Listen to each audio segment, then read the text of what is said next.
been on my grind every day. Don't believe in. All right, guys, welcome back to the Fighters Podcast. Today we are breaking down UFC 324 Gaethje versus Pimblett.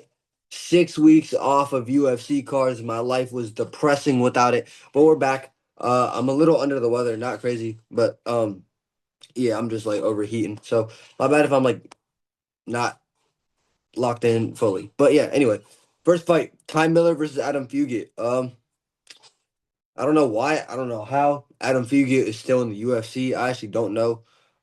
He's a plus 310 underdog. So yeah, Ty Miller 6-0, pretty inexperienced, but he's a minus 420 favorite, which is kind of crazy. Because Fugit isn't the worst. Like I know he just got knocked out on the Poirier card. Who was it? Dulatov KO'd him. But like Fugit wasn't doing the worst. He's 10-5. Yeah, I don't know. He's fought Mike Malott, not a bad loss at all. Went to round two with him. And Michael Morales, he went to round three with. So like all of his three losses are, or at least Mike Malott and Michael Morales, we know are valid losses. He beat Josh Quinlan. I had him on the channel, but he's not even in the UFC. And then he knocked out some dude in round one, like almost 3 years ago. It was just like a ground and pound. So yeah, he's 10-5. Bro, I'm going Ty Miller. I just don't know. Like Adam Fugit, he's not even bad. Like he doesn't have bad skills. His chin is very questionable. He just turned 37 recently, so I don't like that. Ty Miller's 25, almost 26. He's an inch taller, half an inch of reach. He's got the more momentum, undefeated. So yeah, I mean Adam Fugit, he got really good calf kicks. He could definitely implement those. But he's gonna need he's shorter and a shorter reach, so he's gonna have to like get into range more. Ty Miller can stick that jab on him when Adam Fury's trying to get in, pepper with the jab and line it up with the straight shot right behind. So yeah, Ty Miller's got good grappling as well. His grappling isn't bad. He had a what was it? He had a scrappy little decision on the Contender Series back in August before they had a no contest. But I mean, 2 wins by KO, 4 by decision. In a no contest. I don't think he's gonna finish Adam Fugit. I'm gonna go 20.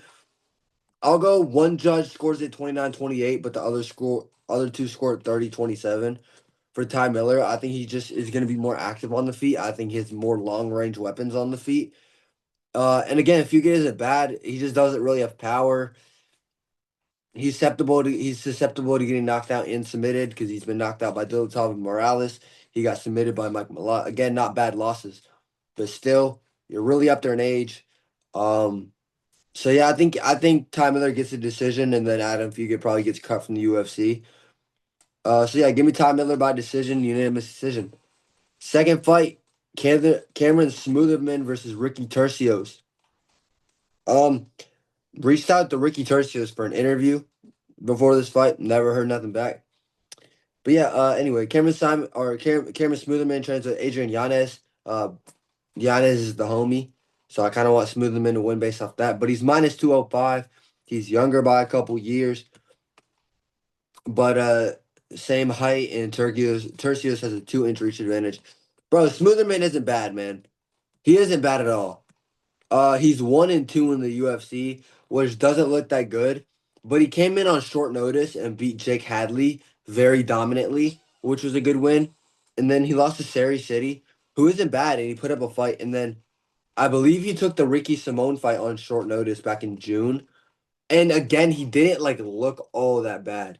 And Ricky Simone is good. Like main evented a fight night against Song Yadong, knocked out Javad Bashrat. Just recently lost to Hayoni Barcelos, but like Hayoni Barcelos is a veteran and he's not bad at all. He lost to Vinicius Alvera, who's about to main event a fight night.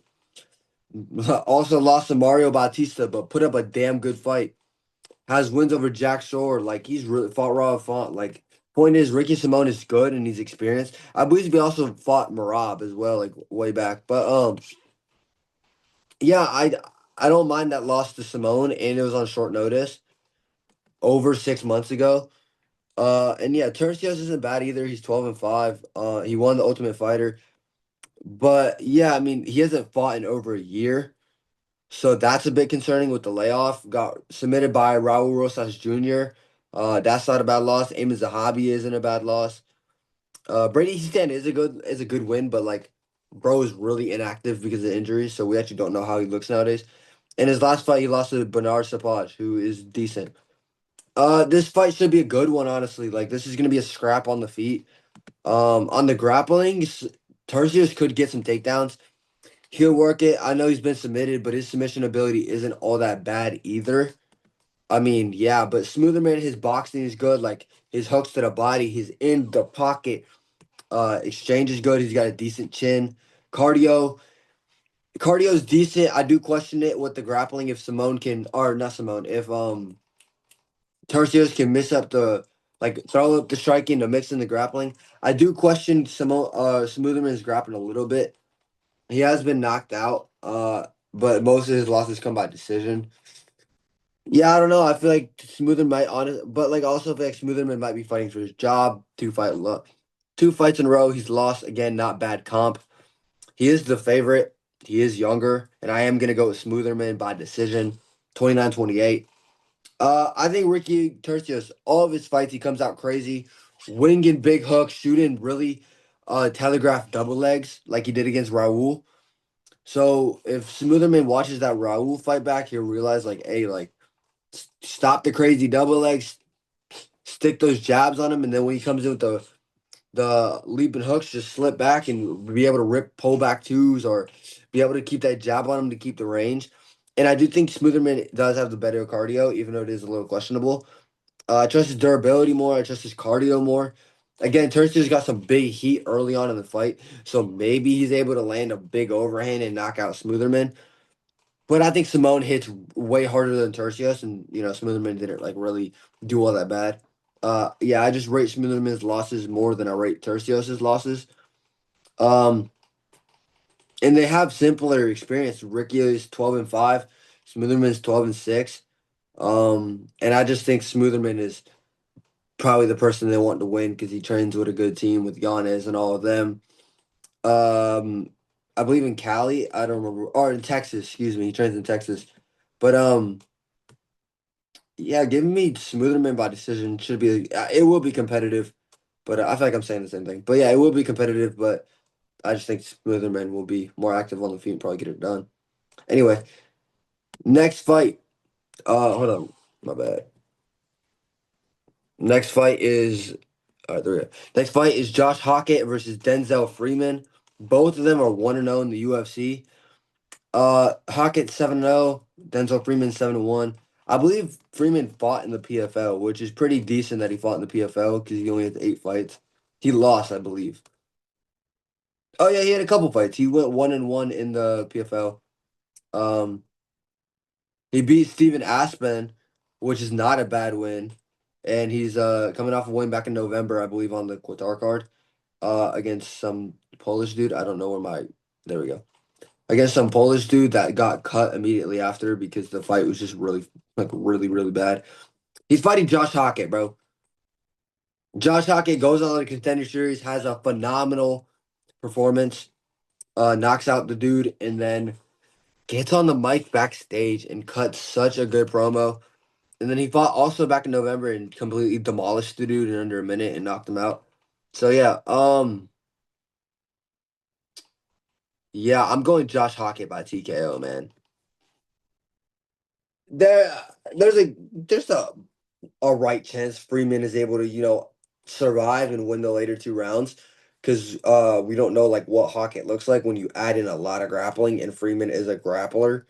But like, bro, I think Denzel might be able to take him down, maybe, but on the feet, I think Hockett hits way harder. And he's such a he's actually like a decent prospect at heavyweight. Or like, bro, if he goes out here and knocks out Freeman in 1 round, he's getting a like he's getting tied to Ivasa if he loses next weekend to Taos and Teixeira. That's just what he's getting. He's getting Marcin Tybura if he loses to Walter Walker in March. Like, that's the type of dude Josh Hawkins winning if he comes out or getting if he comes out here and knocks out Freeman in a round or dominates him. And I think he will knock him out. Freeman is quite up at the top or weight of heavyweight, like 260. Hockett isn't a fat heavyweight. Like a lot of people are just fat heavyweights that try to like my bad. That just try to like use their blobbiness to take you down. Hockett is like a decently fit heavyweight that can hit hard and grapple.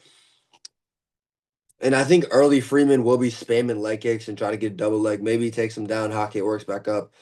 Like late round one, early round two, I think Hockett will just time a big overhand on Freeman, put him down, follow up with some ground and pound. Maybe even, maybe Freeman rolls dudes back and gets rear naked choked. But I think when Hockett finds that shot and puts him down, the ground and pound will put it away. His ground and pound is really nasty. Hockett is a finisher. If he gets you hurt, he will find that finish. He's younger. But Freeman's also coming in with a good, like a 3.5 inch reach advantage. But I don't really think that's gonna matter. I don't think Freeman has the power to where Hockett will respect it. I think Hockett will walk into the fire and catch him. And go 8-0 with 2 finishes in the UFC. And this will be the biggest win of his career. So yeah, give me Josh Hockett by TKO. I'll say early round 2. Next fight between 2 lightweight veterans, Michael Johnson versus Alexander Hernandez. Boys, I'm kind of tempted to go with Michael Johnson, not because he took a photo with me at UFC Tampa, and I was standing there begging him for a photo, and I'm the only photo he took, and he took 2 photos with me. So I do want to pick him based on that, but like he's not bad. He just beat Daniel Zahuberg, who was kind of a prospect, who was coming off a fight of the year, at 306 UFC 306 with Esteban. Uh, but yeah, I'm gonna go Alexander Hernandez, man. I think yeah. Hernandez minus 210. Bro, he looks so good recently. Like knocked out Chase Hooper in a round. And I picked him to knock out Carlos Diego Ferreira, and he did.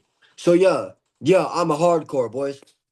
I'm a hardcore, boys. I did pick him to knock out Ferreira. And it was looking a little dicey at times, but he KO'd him in round 2. Just a straight right hand, the same way he caught Hooper, followed up with ground and pound, and knocked him out. So yeah, brother, I am going Hernandez. Johnson still has that power. Hernandez has been dropped and subbed and finished. But Michael Johnson is on like a little win streak, but against like who exactly? Daniel Zahuberg, I do rate that win nowadays. Otman Zaitar, he slept brutally at UFC Tampa. Like respectfully, that's not that best win. Darius Flowers, he should have been able to finish, and he beat him by like boring decision. And right before that, he got slept out badly by Diego Ferreira. Beat Mark DeCasey in Orlando in 2022. That was a fun one. You know. But bro, he's fought Josh Emmett, Andre Feely, Khabib, Gaethje, Poirier, Nate Diaz, Beneil, Edson, Joe Lozon, like Tony Ferguson. He's fought so many good people that like Thiago Moises. He knocked out Alan Patrick in round 2. That's not that good of a win though. But like, yeah, Michael Johnson's like the definition of fighting in different eras and fighting everybody that there is to fight, no matter who it is. And they're both right outside the top 15. If Michael Johnson goes out here and beats Hernandez, top 15 opponent next. Not gonna lie. Hernandez goes out here and knocks out Michael Johnson. Definitely, he gets like the loser of Mauricio Rufy and Fiziev next weekend, or gets like oh, he already lost Hanato Moicano. Never mind. Oopsie. Or gets like another fight with Benio Dariush. He gets some good, like a good name next. I don't know if Hernandez knocks him out. He could. That straight right hand has got some decent good power on it recently. And I do think Diego Ferreira is a more difficult fight for him than Michael Johnson. But like, I don't know. Michael Johnson's got good head movement. He pivots pretty nice. He's pretty elusive at times. He'll slip off, rip a 3 punch, and then get out the way. But it's like when he gets caught clean, he's out bad. And Hernandez is younger. Johnson's got the reach advantage, an inch and a half.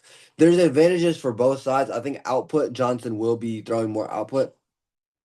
But on the ground too, bro, Hernandez got good wrestling. He's got a good back take. He's got a good double leg, and he's strong in the clinch. So I think Hernandez will wear him down and probably get like a later TKO, like maybe round two, round three. I don't think he's gonna go out here and sleep Michael Johnson in one round. He could. He did it to Chase Hooper, but Hooper was spamming like spinning back fist feints, spamming body kicks, lunging in with jabs and hooks and all that. He didn't look the best, and Hernandez just caught him with a slick pullback right at the very end of round one, followed up with a little ground and pound, and that was that. I mean, we all know Chase Hooper's got chin is a little iffy. We all know his striking needs a lot more work, bro. Like he's not that good of a striker. He's a phenomenal grappler, but Hernandez stuffed all the takedowns, and Chase just didn't look good. And Johnson, he's got good cardio. His wrestling is decent, but I think Hernandez will just be more physical. So I'm gonna go like round two, round three TKO for Alexander Hernandez. I think he'll be wearing down Michael Johnson. Johnson will probably be throwing those calf kicks. Hernandez might throw a couple body kicks, maybe some leg kicks back. But I can just see them in close. Johnson trying to rip a combo, and Hernandez laying in that right hand, dropping Johnson badly, and it's kind of like a little bit of a walk off. I'm trying to think of this KO. It's not like Leon Edwards versus Carlos Prates, but there was this knockout that I remember. I don't remember who it was, but they were in the pocket, and just someone got one of them got hit with a clean hook and like the knee bent in like that. I forget who it was. Um, I'm sure I'm gonna remember, but yeah, I think just in the pocket, Hernandez will catch Johnson on the chin and probably drop him. And I don't think he's gonna need ground and pound because it's one of those things where when Johnson gets dropped, he gets dropped out badly. And yeah, I think Hernandez will KO Michael Johnson, but I think on the feet it will be a scrap. And yeah, I think the fans will get their money's worth with this one. But I gotta go Alexander Hernandez. Next fight, Alex Perez versus Charles Johnson. There's a good chance Alex Perez wins, bro. Like he was beating Asul Mabayev and then his dumbass shot a double A and got guillotined. Like I, dude, and he's younger than like he's fucking younger than he's younger than Charles Johnson, bro. And Charles Johnson makes every fight close. And in the grappling, Perez is susceptible to getting guillotined and rear naked choked and all that. But he's fought the who's like Pantoja, Almabayev, Mateus Nicolau, Figueiredo, Tatsuro Taira, Muhammad Makayev, and he went to a close decision with him. Joseph Benavidez, like, yeah, and I get it. Like Charles Johnson just slept Loner Kavanaugh, which, by the way, I picked Charles Johnson to win that. So another hardcore pick from me. I get it. He slept Van. He beat Sumar Darji, which he's kind of I'm gonna come back. And the Razaman Temirov fight was competitive. I'd have to rewatch it, but I thought at first Charles Johnson won. But like the win against Azit Maxim isn't Azit Maxim's not even in the UFC anymore. Neither is Jake Hadley. He lost to Ode Osborne. That's not the best loss. Cody Durden's kind of on one downfall. Rafael Estevam, that's a decent loss. I'll give him that. Muhammad Makayev also is a decent loss, but I'm pretty like but Perez did a lot better against Muhammad Makayev. Man, give me Alex Perez.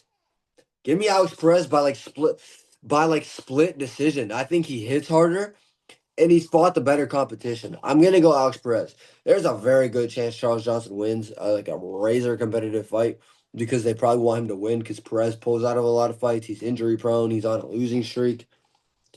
But like the loss to Tyra was a knee injury. He injured his knee in the grappling. So that's what happened with that. And he was beating Asil Mabayev. In his last win, he had a good first round and then slept Mateus Nicolau badly against the cage with a hook in round two. And I think Charles Johnson goes to a competitive decision with Mateus Nicolau. I think it's like a 29-28 Charles Johnson wins that fight. Like Nicolau still isn't bad. He just like he's fought like really good comp as well. His chin is just horrible. But like Charles Johnson, I think he has the better boxing, but I think when Perez throws, it'll be more like damaging. He's younger. Charles Johnson is taller. He has a 4.5-inch reach advantage. He's the -210 favorite, and I understand why. Like momentum, coming off some big wins, especially that Loner Kavanaugh win knocked him out cold, and Loner was undefeated. But Perez has way more experience. He has 35 UFC or 35 MMA fights. Um, his nickname is literally the decision. But yeah, I don't know. I have a weird feeling Alex Perez will have like a savvy veteran win where he proves to everybody, haha, I still got that. Like, haha, I was beating Almabayev and I just beat Charles Johnson. And like, he'll have a weird thing where he just wins and everybody's like, oh, people forget, man. People forget, man. Like he's fought for the flyweight title. People forget. So yeah, and I think he can chew up Charles Johnson's calf. Johnson does throw calf kicks, but Perez has some really good leg kicks. He stopped Formiga in one round due to leg kicks, which is kind of crazy. So yeah, give me Perez. I think he'll get this done. Give me that underdog at plus 170. I'm going Alex Perez. Next fight, Nikita Krylov versus Modestas Bukauskas. I'm tempted to go Nikita Krylov. I'm very tempted. He's the underdog. He's only 33, by the way. But bro, like last year in Miami, he got slept badly by Dominic Reyes because his chin was just up in the air and his striking was looking not that good. And then his last fight in July, he got knocked out by Bogdan Goskov, who went to a draw with Jan Blachowicz. But like the Krylov wasn't looking the worst, I guess. And Bukauskas is like he's all right, but he's not all that. Like I understand why he's getting a ranked opponent. He's on a win streak. Like he trains with Tom Aspinall, so that kind of helps because Tom Aspinall's the heavyweight champ. But like the Ian Cutelaba win, I don't think he won. I thought Ian won. Rafael Sequeira is an absolute bum. Martian Prachnio was such a he got rocked in that fight and then rocked him and subbed him and Martian Prachnio you should not be having that type of fight with. He's old and like washed as hell. You should go out there and beat him pretty convincingly, but it took him a little bit. And then with Paul Craig, he was grappling. Like he could have easily just slept Paul Craig on the feet. He ended up getting the knockout with like some random elbow on the ground in round like at the buzzer at the end of round one. But yeah, that's Paul Craig, bro. He has a bad chin and he's also washed. So like his win streak, 4-5 win streak, I understand 3 finishes, a submission, and 2 knockouts and a split decision. It looks cool on paper, but then like you watch the fights and you're like, oh, Rafael Sequeira, oh, Malcolm Prachnio, and you had a back and forth fight with him. Oh, Paul Craig retired right after that fight. Like,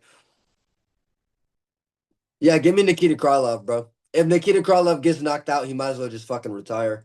I think he will retire if he gets knocked out. But give me Krylov by like submission or TKO, like late in the fight.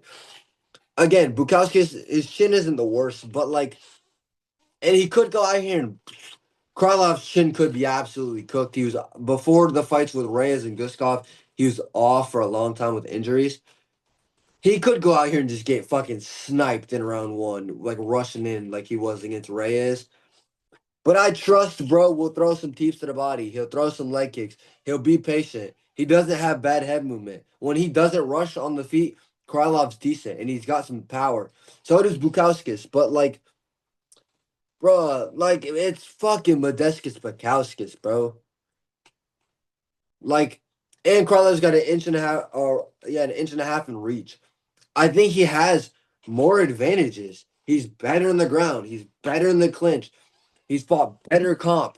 The striking is dead even. Like Bukowski has good leg kicks and he has some all right hooks in close, but he's not like exceptionally good in the feet. And Krylov can definitely take him down. And Krylov literally submitted Ryan Spann in one round. And Ryan Spann is really good in round one. He hits really hard.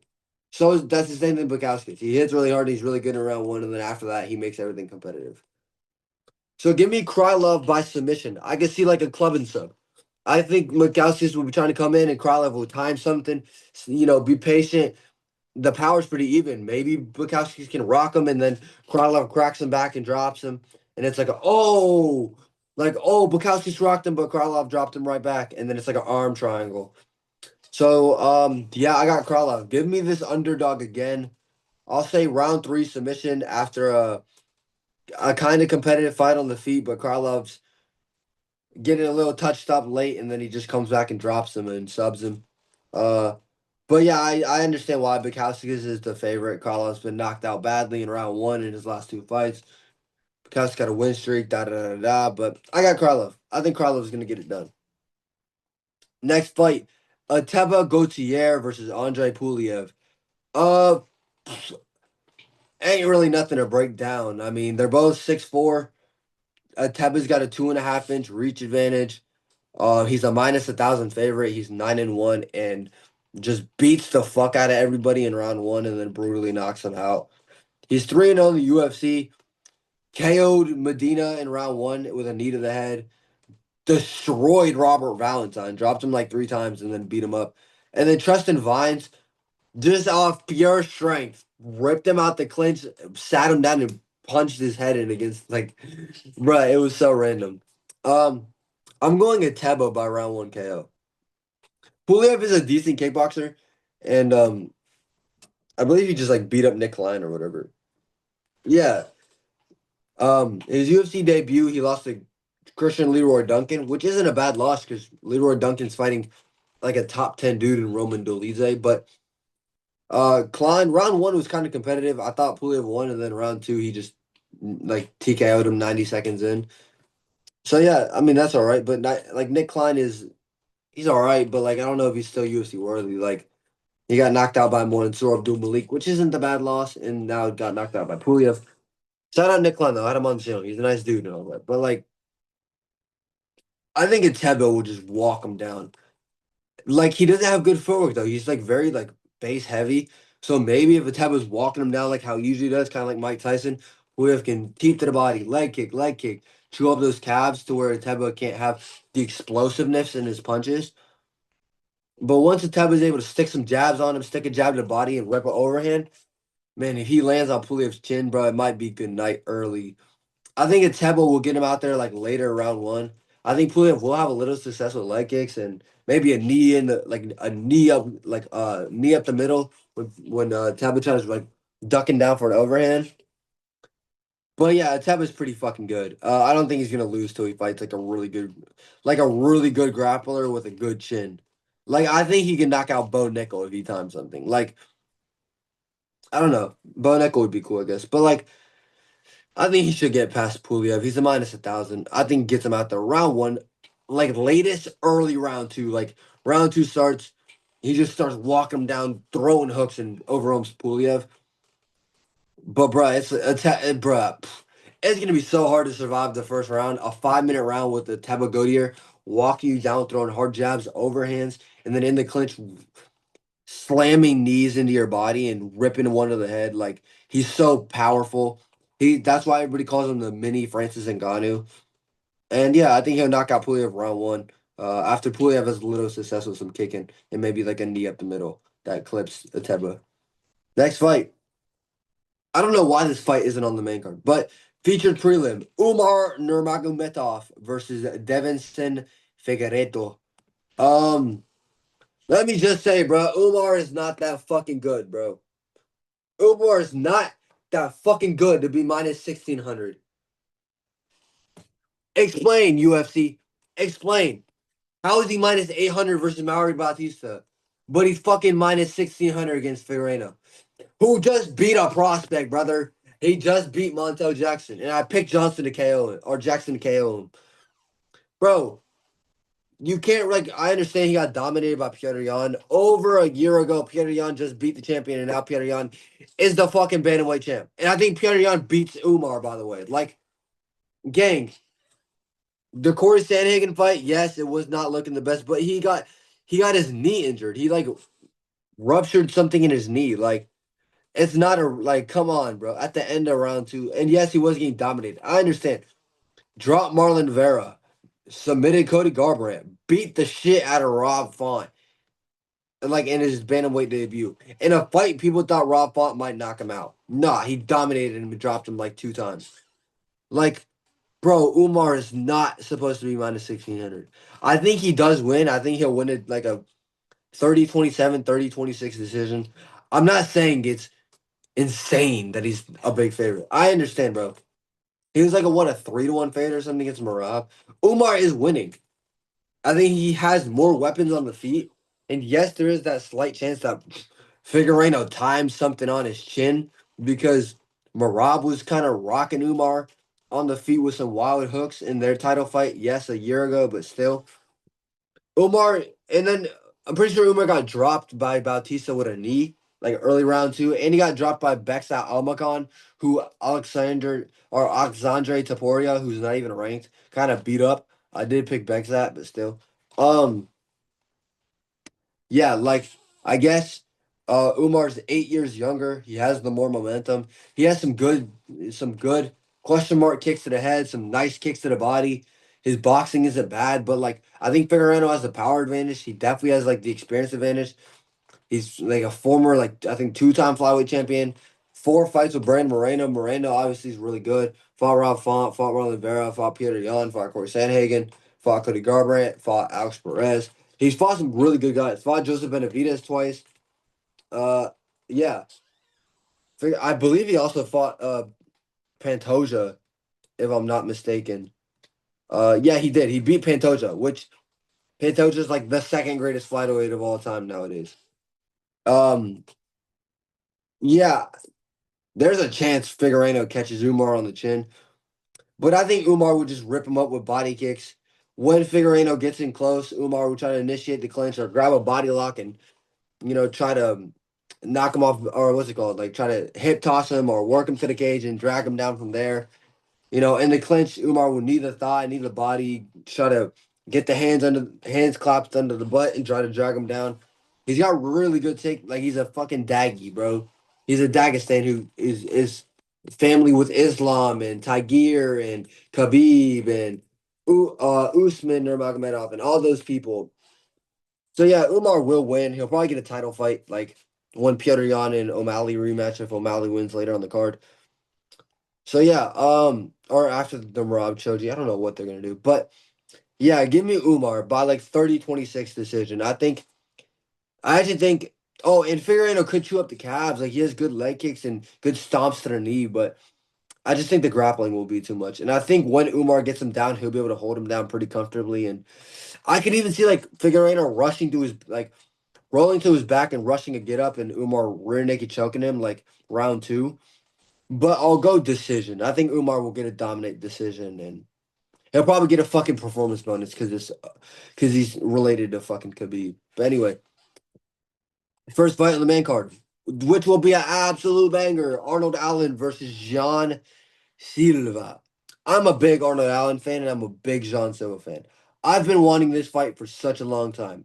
This, and I need Jean Silva versus Volkanovski. Well, I needed John Silver versus Ilya Taporia, but you know. But I'm picking John Silver by TKO. Man, Arnold Allen, I believe said they're on opposite spectrums of autism. Arnold Allen is kind of like, yeah, good, good fight, John Silver, crazy man. That was a bad Arnold Allen impression, but he like really doesn't give a fuck. Like he's just super chill. And John Silva will fucking bark at you and get in your face and take shit as personally as possible and make shit extremely weird like he did with Bryce Mitchell. And then he choked him out and barked over his like unconscious body.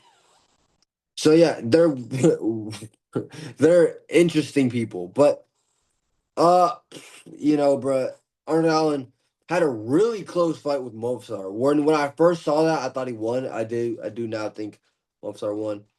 Uh Knocked out Dan Hooker in 1 round. That's pretty impressive. Had a competitive fight with Max Holloway.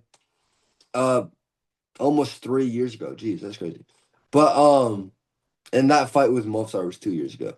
But anyway, he hasn't fought in over a year. Last time he fought was July 27th against Giga Chikadze, on the Edward Muhammad rematch card in London.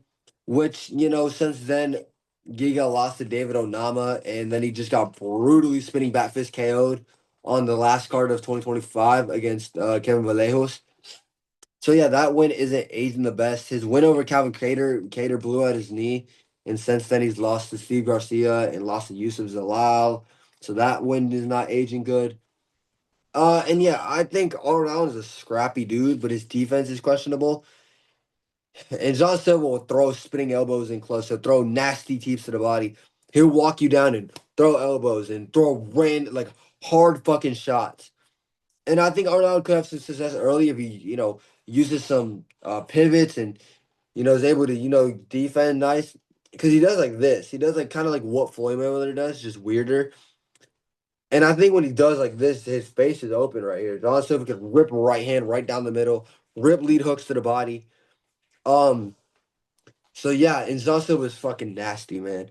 And on the ground, he's not bad. I know he just got dominated and beat up in round one against Lopez, but round two, he was fucking up Lopez. He rocked him like twice, and then just kept spamming, spinning shit, and then eventually just got spinning elbowed and TKO'd with some ground and pound back in September, which isn't even that long ago for a fight that fight was violent and like he took some good damage in that one, but September to January really isn't a long layoff. So with that, maybe he got back in camp too quick, and Arnold Allen can reopen some wounds and bust them up because he had some layoff. But Arnold Allen breaks his hands really easily, and he's always injured. I believe he also like hurt something else, maybe his foot. But I know he has hand problems. He's kind of like Shakur Stevenson, bro, with the hand problems. So that's a concern that he gets a little nervous to fight how he usually fights and throw hard shots because of the hands, and Silva can capitalize off that. I don't think Silva submits him. I think he knocks him out. I think he just fucking cracks Arnold Allen on the chin. Arnold Allen got dropped in like the final seconds against Max Holloway, and he got dropped by a jab, I believe, in round two against Movsar Voyev, which is not a good look because Movsar Voyev does not hit hard. The Dan Hooker fight, he dominated. The Calvin Kattar fight, he looked really good, but again, not the best wins nowadays. Or Dan Hooker moved back up to lightweight. He's doing his thing, but he's coming off a rough loss. Um, So yeah, and Silva's younger. What is he like? He's minus 300. He's younger. Arnold is taller and has a 1 inch reach advantage, but I don't think I just don't think he's gonna use it to great effect. I think he'll stand in the pocket a little too much. And if he stands in that pocket for too long, Sean Silva will knock him out and clip him with a big right hand down the pipe or a big hook in close. So yeah, give me Sean Silva by KO. But this fight will be violent. I think it will be fight of the night. I'll say like late round. I'll say like halfway through round two, maybe late round two. Silva cracks him and gets him out there. So yeah, give me John Silva. Next fight, Natalie Silva versus Rose Namajunas. I'm gonna make this quick, bro. Why the fuck is this on the main card? You're telling me you want this fucking gay shit on the main card, but you want Umar versus Figueiredo, which is actually not that bad of a fight, even though it might be boring on the prelims. Yeah, Natalia Silva is going to fucking win by 30-27 boring decision. She's better on the feet. She's more technical. She's a point fighter. Rose is 33, which isn't that old, but bro, she's been in this shit for a while. Like, she fought Manor Fiat when she first moved at the flyweight in Paris and kind of didn't get dominated, but I think she like broke her hand or whatever. And then she fought Amanda Rebus in a boring ass main event and won. Fought Tracy Cortez in a boring ass main event and won. And that Tracy Cortez fight, Tracy stepped in on short notice, which is not that good of a look. Fought Aaron Blanchfield. Didn't look all that bad the first two rounds, and then just lost the last three, which is kind of bad. Like, Blanchfield's gas tank really isn't all that, but I thought Rose would have the cardio advantage. And then Miranda Maverick, she kind of like was getting fucked up at some points on the ground, but won. Um, Miranda Maverick was like the bottom of the top 15. And like she does have good wins. Like she knocked out Wei Lee in round one and then beat her in the rematch. But yeah,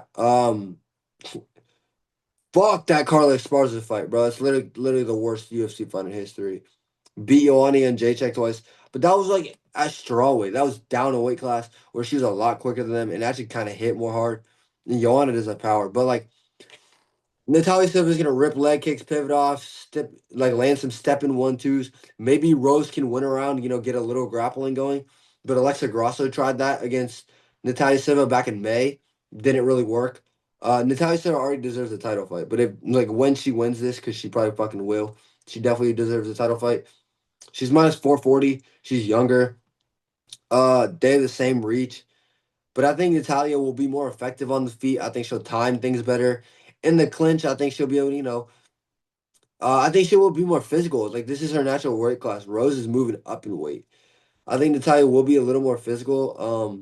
I don't see too much grappling. I honestly feel like this will be a boring fight where Natalia throws a lot of leg kicks. Rose tries some good boxing combos in close. Maybe clips Natalia once or twice, like around, and maybe wins like round two randomly. But I think Silva wins all three rounds. Controls the pace, controls the pressure, controls the output, controls everything about the fight on the feet. Maybe throws a couple high kicks in there, like gets Rose thinking about head kicks, just so she can rip more like harder body kicks, and it'll be a boring ass fucking technical fight. And Natalia Silva will win 30-27. That's all I have to say. Next fight, Waldo Cortez Acosta versus Derek Lewis. Man, Waldo Cortez Acosta is slowly becoming my favorite heavyweight, dude. Like what? In less than a year, this is his sixth fight. Like knocked out Ryan Spann in March, beat Sergey Spivak on short notice in June, fought Pavlovich in August, and took some hard shots in round three. Like Waldo's chin is insane. Then he gets eye poked by Anti Delija and then KOs him in round one. Anti is like the main sparring partner of Tom Aspinall.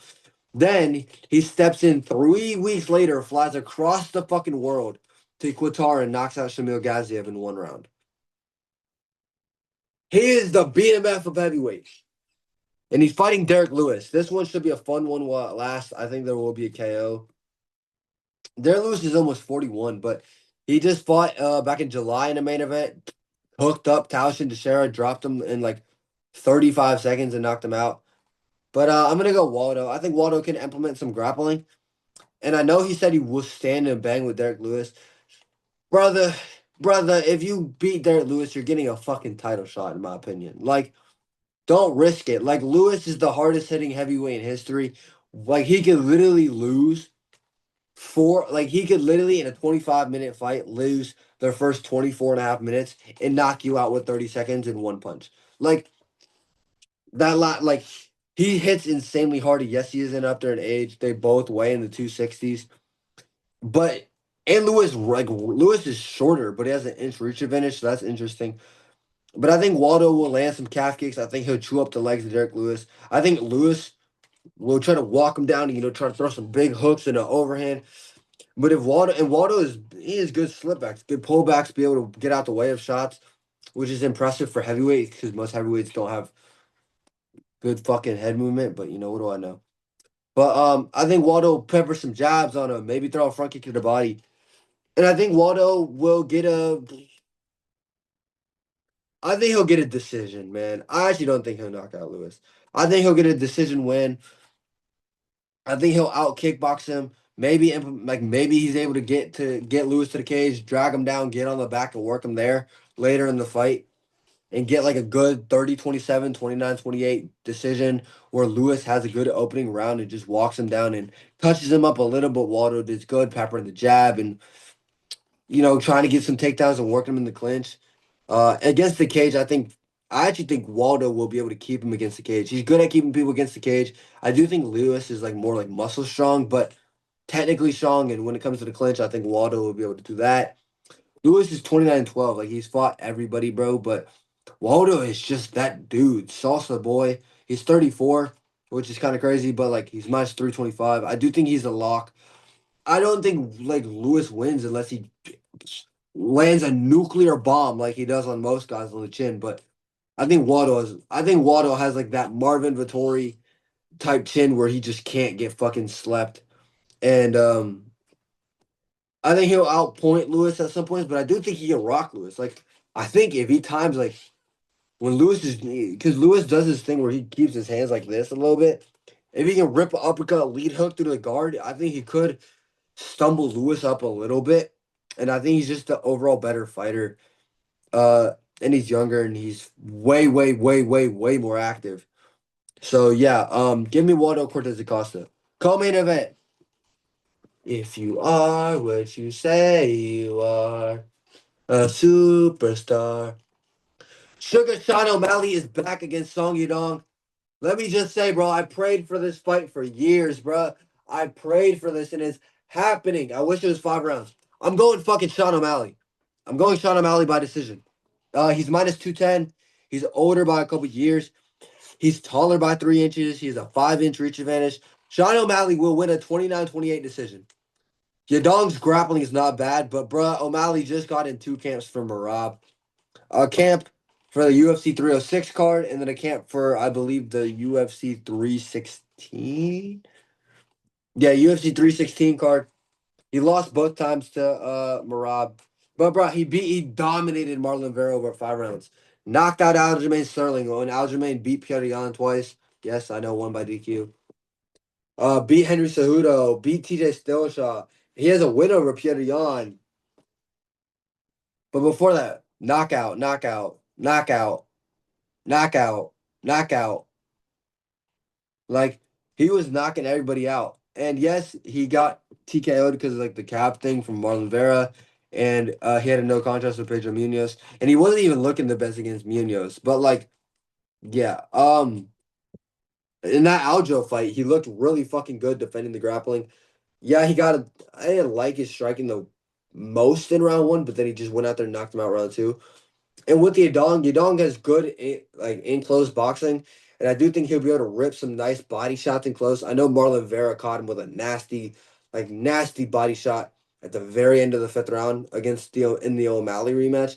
But O'Malley won every round against Marlon Vera. So, and he even got like 10-8s based on like the fucking ass beating he put on him on the feet. I think O'Malley will be more elusive. I think he'll be able to land some leg kicks. His jab, I rewatched his fight with Julian Paiva today, bro. His jab, and then when you step in from the jab, the 1-2 will work. Like, and O'Malley can take down Yadong, I think. Like, Yadong he took down Petr Yan, but he got taken down multiple times in round three. He kind of gassed out a little bit against Petr Yan. Yadong coming off that technical decision win against Henry Cejudo. That's Henry Cejudo, bro. He's kind of beating up Henry on the feet. And then Peyton Talbot took down Henry twice in December and dropped him with a knee and beat the shit out of him and sent him into retirement. So yeah, Henry Cejudo really thought he could beat O'Malley. But anyway, man, I think this is fucking superstar Sugar Sean time. I think he'll win 2 of the 3 rounds. I think he'll be able to again, and the teeps to the body are so effective, bro. He's longer and taller than Yadong. It will work. Jabs, teeps, like timing nice pullback counters when Yadong comes in will work. I think he can hurt Yadong. Yadong kind of got rocked on the feet by Corey Sandhagen in a main event a couple years ago. Yes, it was competitive. And yes, Yadong was looking good. But, bro, I think O'Malley can win this. I think he will win this. He is the favorite. The comp is competitive, but I think Marab dominates fucking Song Yadong, bro. Like, I think Marab wins every single round against Yadong. And O'Malley won, I think 1 round. Maybe he won 2 rounds against Marab in the first fight. That second fight, O'Malley came off hip surgery, came back too soon, but, it is what it is.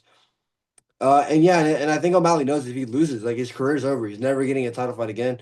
And he's already talking about like, hey, like if I lose this might be it. Like, hey, I need that one more shot at the title before I go. Like, so yeah, I think O'Malley will win and call out Petr Yan for a rematch at the White House, which they told Marab Petr Yan won't be on the White House because he's Russian. If fucking O'Malley calls out Petr Yan, it's gonna be on the fucking White House, bro. We're not dumb. So also, bro, I'm a D1 Sean O'Malley Glazer. So I think he wins, bro. I actually think this is a winnable fight for him. This will be a fun fight. The boxing of Yadong versus the elusive movement and the kickboxing of O'Malley. Yadong, I think, can land some nice jabs, in close. If he can get O'Malley to stop moving, get his back to the cage, he could rip a couple combos on the guard and, touch O'Malley a little bit because he does have some power. But I just feel like O'Malley's better, and I think and in the grappling again, like I think Yadong can take him down like once, twice. But if O'Malley in both the fight and the second fight, both fights was getting up from Marab's takedowns, I don't think Yadong can hold him down. I think Marab's a better pressure grappler. And yeah, I think O'Malley will be able to work his way back to clinch, land some nice knees to the body, and be able to reverse position and work back in range. And yeah, I think this is Sean O'Malley by decision 29-28. Hey, Miss Sugar Sean. Main event. Justin Gaethje versus Paddy Pimblett for the interim UFC lightweight title. Brother. I would love to see Justin Gaethje get flat fucking lined by Ilya Taporia. But Ilya Taporia is not available to fight right now. Rip. But Patty's minus 235. He's younger by 6 years. And Gaethje is taller by an inch, but Patty has a 3 inch reach advantage. And let me just say, in a 3 round fight, Gaethje had a war with Chandler. Patty had a competitive first round with him, won the second round, and then hurt him bad with a knee to the chin, and then beat his ass and TKO'd him in round 3 on the ground back in April. So yeah, that was like a career defining performance for Patty. The fight with Jared Gordon, I do think Jared Gordon won, but it is what it is. Submitted Bobby Green with no problem in 1 round and was winning on the feet. Beat Tony Ferguson, submitted Jordan Levitt, who's a pretty decent grappler. He's undefeated in the UFC, bro. Like, yeah, he's undefeated in the UFC. Um, I don't have too much to break down. This is an intriguing fight. Again, bro, let me just say Joe Rogan will glaze Justin Gaethje, bro. The second Gaethje lands a calf kick. Oh man, John Anik, man.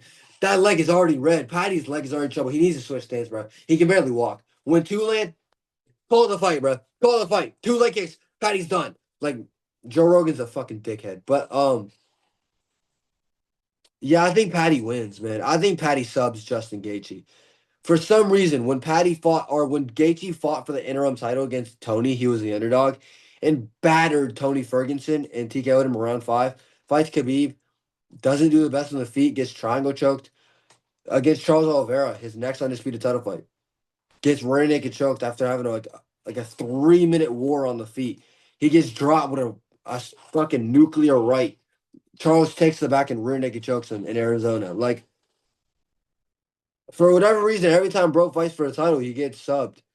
And I think Patty could rear naked choke him. I think he could triangle choke him. I think he could get an arm triangle on him. I think there's a Kimura. Patty has a lot of good submissions, and I think there's multiple ways Patty can sub him. And this is already like Gaethje's talking about retirement. He was like, if I don't get a title fight, I'm gonna retire. I know O'Malley did it, but it wasn't like I think he was just joking. Like I don't think he's for real gonna retire. Like he's still young. If you're seriously if you're seriously thinking about retirement, just retire. You don't have that mindset anymore. Yes, Gaethje hits hard on the feet. Patty leaves his chin way open. Gaethje could catch with a nuclear right hand and drop him and put him out in round 1. And even Patty said the only way I lose is if I get clipped with a right hand or a lead hook. And Gaethje has a good uppercut lead hook, a jab overhand lead hook. He has some good boxing combos. His leg kicks are nasty. But Patty has like good stepping knees to the chin when you duck down, and Gaethje ducks down to throw that overhand right. He has like good hooks that have power on it. Like Patty's boxing power is really improved. His jab, his fundamentals, and I think Gaethje's the more physical dude. But like when it comes to striking, but in close, bro, I think Patty could trip him up. I think he could work him to the cage and slowly work him in neither thigh and tire out Gaethje's legs. And yeah, I think Patty, sorry, I think Patty will do decent on the feet. Throw He'll throw some nice front kicks to the body. And yeah, I don't know. Maybe Gaethje can rip some head kick. Like Gaethje did KO Poirier with a fucking nasty head kick. But yeah, I think Gaethje could, throw some head kicks. But when it hits the ground, I think it's over.